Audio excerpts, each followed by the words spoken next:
Welcome to the Graduated Thoughts Podcast. Today we're taking a look at a massive stack of sources to really untangle a super complex web of African-American folk healing and spirituality. Yeah, and we are talking about terms that, you probably hear thrown around in pop culture all the time. Right, exactly. Things like Hoodoo, Conjure, Rootwork, and Mojo working. We're looking at sources like Katrina Hazard Donald's Mojo working, the Conjure workbook, and a few others to really get to the bottom of this. Which is so necessary, because the problem with seeing these terms in movies or TV is that they're almost always totally stripped of their actual history. Yeah, like the classic movie trope of a voodoo doll or, I don't know, commercialized snake oil in some novelty shop. Exactly. It completely erases the profound cultural and historical context behind them. So our mission today for you, the listener, is to define each term, see where they overlap, and kind of correct those misconceptions. Because they're so often dismissed as just like spooky superstitions, right? Right, when in reality they were this brilliant, highly practical system of survival. So, okay, let's start with the foundation. The overarching umbrella term here is hoodoo. Yeah, hoodoo. And the sources describe it as this folk, spiritual, and healing tradition created by captive African Americans in the South. But I struggle with how something so cohesive could actually form. How do you mean? Well, the enslaved population was intentionally fractured, right? Enslavers deliberately separated people who spoke the same languages or, came from the same regions to prevent uprisings. That's a great point. And, well, that intentional fracturing is actually key to understanding what hoodoo is. Really? How so? Because the people enslaved in the American South came from this massive geographic area. Stretching all the way from Senegambia down to the Congo. Wow, that's huge. Right. So they brought fragments of dozens of different traditional African religions and beliefs with them. And under the brutal crush of the plantation system, those fragments had to be pieced together. Like a survival mechanism. Exactly. It became a Pan-African synthesis. Hoodoo was born in those invisible, hidden spaces. It was this unified spiritual worldview that they adapted to a completely hostile new environment. Okay, I want to look at that worldview for a second because this is where the historical friction really seems to originate. Yeah, the clash of cultures. Right, because early Western writings, and honestly modern pop culture too, they often label hoodoo as like evil witchcraft. Why did the dominant culture view this synthesis as inherently demonic? Well, the sources point to this massive clash of epistemologies, basically a fundamental difference in how these cultures understood reality. Okay, unpack that for me. So, the traditional Protestant Christian concept at the time viewed magic as breaking the natural, God-created order of life. Gotcha. To that mindset, if you were performing magic, you were obviously aligning with dark forces to subvert God's laws. There was no other explanation. But the African epistemology that birthed hoodoo saw it differently. Entirely differently. Life was understood relationally. The universe was seen as this divine, interconnected web. The supernatural wasn't some separate, terrifying realm, So the realms of the living and the dead were connected. Yeah, they were contiguous. So instead of breaking the rules of nature to perform magic, you're just navigating a broader set of natural rules that the Western worldview just didn't even recognize. That captures it perfectly, yeah. You are collaborating with unseen forces that are already woven into nature. And central to this, right, is that concept of, is it ash? Yes, ash. It's a Yoruba word, and it refers to the vital life force. Like the energy in things. Exactly, the spiritual energy that exists in literally everything. Plants, stones, dirt, even spoken words. So hoodoo is the overarching belief that this energy web exists and that we are part of it. Okay, so if hoodoo is the philosophical understanding that this energy web exists, how do we get to conjure? Because the texts seem to suggest conjure is something much more active. It is. If hoodoo is the worldview, conjure is the ritual harnessing of those spiritual forces. The actual application. Right. It's the active manipulation of ash to heal, or to harm, or to influence events. And to understand the mechanics, we really have to look at the Congo cosmogram. Oh yeah, I saw references to that in Mojo work. And what does that actually look like in practice? So visually, it's essentially a cross inside a circle. The horizontal line represents the boundary between the physical world of the living and the spiritual realm of the dead. Okay. And the vertical line. That represents the path of power connecting the divine to the human. So when someone is conjuring, They are ritually aligning themselves with that specific intersection. They're tapping into the crossroads. Exactly. They aren't just crossing their fingers and hoping for a result. They are actively directing the flow of energy across that boundary. Let me try to put this into like a physical context for everyone listening. Sure, go ahead. If hoodoo is the understanding that a river exists, right, and it has currents that connect the mountains to the ocean, Okay, yeah. then conjure is the act of building a water wheel in that river to, I don't know, harness a specific current to grind your grain. I love that. That physical analogy works really well because it emphasizes the utility of it. Conjure implies action and intention. You're giving the unseen forces a specific job. But I mean, building a water wheel requires time and resources. And this brings up a logistical question that I was thinking about while reading. The time constraint. Right. We're talking about enslaved people working unimaginably grueling hours. They are under constant brutal surveillance. Yeah, they absolutely do not have the time or the freedom to just wander into the woods for a multi-day ritual. Exactly. They can't sit around drawing complex cosmograms. So how do they actually practice this? Well, the sheer necessity of survival drove the practice into something highly pragmatic. And this is what brings us to rootwork. Okay, rootwork. Yeah. If conjure is the overarching act of harnessing the spiritual forces, rootwork is the botanical, physical application of that. So it's the tangible side, using herbs, roots, stones, animal parts. Yes, because it relies on that foundational belief we talked about. A plant doesn't just contain medicinal chemicals, it contains ash. It has a spirit. Right, a spiritual soul force that can be directed. Like Hoodoo herb and root magic catalogs hundreds of these. Take High John the Conqueror root, for example. Oh, I read about that one. Yeah, it isn't just a physical tuber. It's believed to actually carry the resilient, triumphant spirit of an African folklore hero. But how is that spirit actually accessed? Like, do you just carry the root around in your pocket and you're good to go? No, you have to wake it up. Wake it up. Yeah, because the ash is dormant. A root worker has to activate the spirit of the plant. They do this through spoken words, breath, or even bodily fluids like saliva. Wow. You are literally negotiating with the spirit of the root to assist you. The sources also point out that for enslaved people, the root doctor or the conjurer was often like the only healthcare provider available to them. Very often, yes. And what's fascinating is how they viewed illness. They didn't separate physical illness from spiritual illness. Right, the diagnostic process was dual-natured. Exactly. Root workers treated what they called natural illnesses, things caused by exposure, overwork, poor diet. They used herbal remedies for that. Standard physical medicine. Right.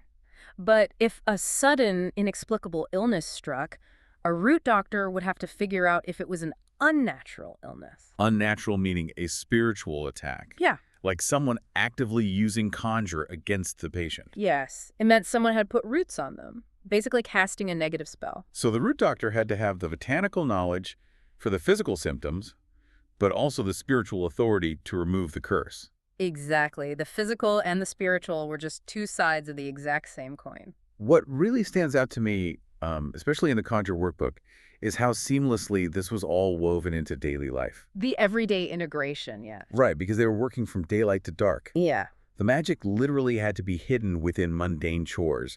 Like Starkhisis talks about how sweeping the yard or throwing out the dishwater were actually conjure practices. Yeah, that everyday integration is such a hallmark of root work.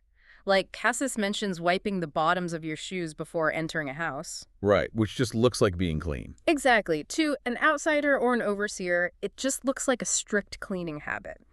But in reality, it was a protective measure.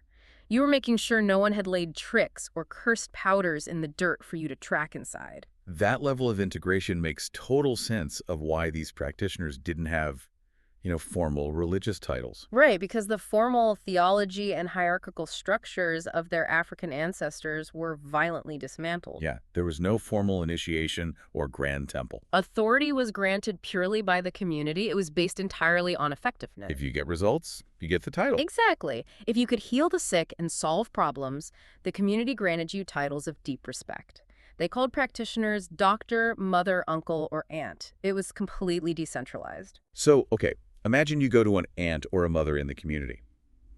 You have a problem. Maybe it's an unnatural illness. Or maybe you need protection from an abusive overseer. Okay. The root doctor activates a root, combines it with other elements, and creates a solution for you. But how do you take that power with you out into the fields? That need for portability is exactly what gives birth to Mojo working. Mojo. Yeah, a mojo, which is a word of African origin, is a very specific physical object. In the sources, you'll often see it referred to as a hand. Because it works for you. Exactly. It's designed to literally work for the wearer. You might also hear it called a jack, a trick, or a conjure bag. It's usually a small flannel or leather bag, right? Worn hidden on the body. Yes, and the contents are highly, highly customized. A root worker fills it with specific roots, herbs, minerals, and even personal items like hair or nail clippings. Depending on what the client specifically needs. Yeah. I was looking at the ingredients detailed in the Hoodoo Rootwork correspondence, and they reveal a lot about the theology. One ingredient that pops up constantly is gopher dust. Ah, gopher dust, yes. I want to push on this a bit because gopher dust is dirt gathered from a grave. And gathering graveyard dirt just sounds incredibly ominous. How does picking up dirt translate to protection or a spell? I get that. It sounds ominous if you view it through a Western lens, right? Where graveyards are places of finality, the dead are gone, and that's it. Right. But if we go back to the Congo cosmogram, remember that the boundary between the living and the dead is permeable. Oh, right. So the earth from a grave is saturated with the ash of the person buried there. Exactly. You are gathering the localized, portable energy of a specific ancestor. You are literally enlisting their spirit. So you don't just grab a handful of dirt and run. No, not at all. Huh. A root worker performs a ritual at the grave. They often leave payment, like a silver dime or whiskey, to formally ask the spirit for assistance. So when that gopher dust goes into the mojo bag, you are carrying the intervention of the dead with you. The bag literally becomes a living entity. They even feed it, don't they? Yeah. Practitioners will feed it with oils or bodily fluids to keep the spirits inside active. Okay, so we've established how the tools work mechanically. Now I want to look at the stakes, because the texts outline two distinct categories, left-handed work and right-handed work. Right. How were these tools actually deployed in a conflict on a plantation? Well, this is where Hoodoo functions as a really sophisticated mechanism of justice. Right-handed work is defensive, or it's for healing. You use it to uncross a client, heal an ailment, or, draw good fortune. Okay, and left-handed. Left-handed work is offensive magic. It's used to set a charm, cast a curse, or bind an enemy. And for an enslaved person, left-handed work was often the only justice system available to them. You have no legal rights. The courts are run by the enslavers. You have absolutely zero physical or political power against a tyrannical overseer. But left-handed work provides this tangible avenue for resistance. Exactly. If an overseer was exceptionally cruel, a root worker might lay a trick in his path. They might mix gopher dust and crossing herbs, wake the spirits up, and sprinkle that powder right where the overseer was guaranteed to step. Just waiting for him to walk through it. Right. And the goal was to cause the oppressor unnatural illness or confusion, or to bind his actions so he just couldn't inflict violence. It was psychological and spiritual warfare. That completely reframes the narrative for me. It wasn't just folk medicine, it was active rebellion. But this level of offensive magic had to be totally invisible, because practicing African-derived justice magic right in front of the enslavers would invite, severe punishment. Right, which led to one of the most brilliant strategic adaptations in the entire tradition. To survive, the ancestors hid their work directly inside the religion of their captors. Conjure. Yes. Academics call this synthesis Conjure. I really struggled with this contradiction while reading the workbooks, because if Hoodoo is deeply rooted in African traditions and epistemology, why are modern and historical practitioners constantly using the Christian Bible? It seems like a paradox, right? Yeah, like Urban Voodoo and the Conjure workbook are just filled with references to psalms and saints. Well, think about what it looked like to the outside observer. An enslaved person praying fervently with a Bible just looked like a converted, obedient Christian. The ultimate camouflage. Exactly. But beneath the surface, the Bible was being utilized in a profoundly different way than the enslavers ever intended. Starkossis writes about this explicitly. She states that the Bible is a tome of power. Yes. It isn't just a book for preaching moral lessons. She says it's a catalog of literal spells. Because the words themselves hold ash. The Psalms in particular were heavily used as magical incantations. Yes. Well, a practitioner might read Psalm 23 over a bucket of water before washing their floors, to spiritually cleanse the home and sweep out cross conditions. So the enslaver sees a chore and a prayer, but the practitioners actually performing Conjure. Exactly. They seem to lean really heavily on the Old Testament, too, which is full of these dramatic, tangible acts of power. And this introduces probably the most surprising figure in the Conjure tradition. I think I know what you're going to say. Right. Because I assumed the central heroic figure would be Jesus, given the Christian camouflage. But the sources all point to Moses. Moses, yes. In the Conjure tradition, Moses is viewed as the greatest root doctor or two-headed doctor in history. Well, what's a two-headed doctor? It's a title for someone who can see into both the physical and the spiritual worlds. Someone capable of performing both right and left-handed work. Okay, so how does the story of Moses translate into hoodoo mechanics? Well, look at the Exodus narrative from a Conjure perspective. Moses doesn't just petition Pharaoh politically. He engages in a direct magical battle. Right, with his staff. God equips him with a conjure stick, his staff.